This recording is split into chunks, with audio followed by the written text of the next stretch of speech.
नमस्ते, स्वागत छ क्लास कुकुरमा। आज मैले यो जाडो मौसममा पाइने चुच्चे करेलाको रेसिपी लिएर आएको छु। सबैभन्दा पहिले करेलालाई सफासँग धोएर यसरी बीजबाट काटेर यसको बिउलाई अलग्याएको छु।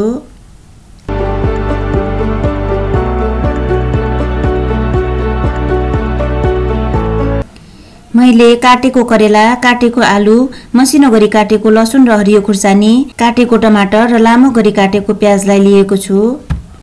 अब पकाउनका लागि एउटा भाँडोमा तोरीको तेल तताएर जिरा फुराएर लसुन र हरियो खुर्सानी राखे।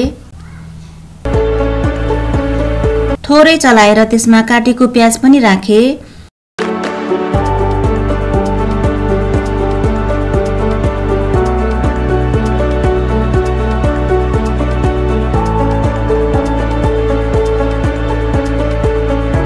प्याज यतिको पाकिसकेपछि त्यसमा काटेको आलु राखे।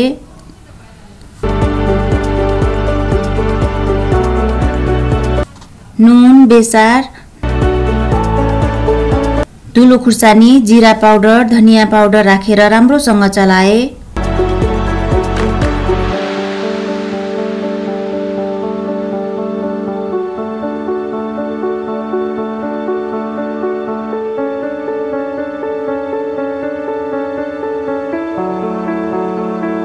थोरै पानी राखेर काटेको टमाटर पनि राखे।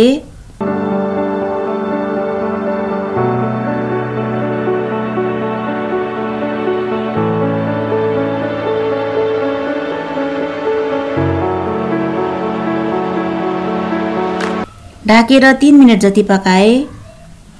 3 मिनेट भइसक्यो।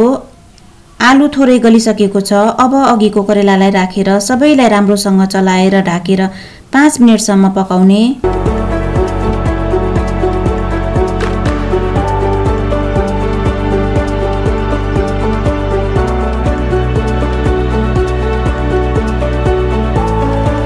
यसमा पानी राख्नु पर्दैन, करेलामा भएको पानीबाट नै तरकारी पाकिहाल्छ।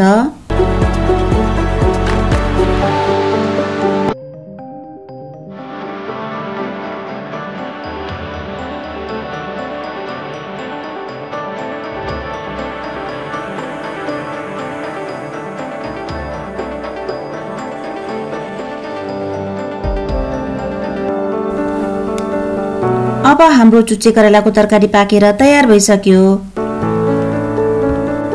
हेर्नुस् त, हेर्दै खाउँ खाउँ लाग्दो देखिएको छ। एकपटक हजुरहरूले पनि यसलाई अवश्य ट्राई गर्नुहोला। यदि हजुरहरूलाई मेरो रेसिपीहरू मन पर्छन् भने भिडियोलाई लाइक, कमेन्ट गरी च्यानललाई सब्स्क्राइब गर्न नबिर्सिनुहोला। धन्यवाद।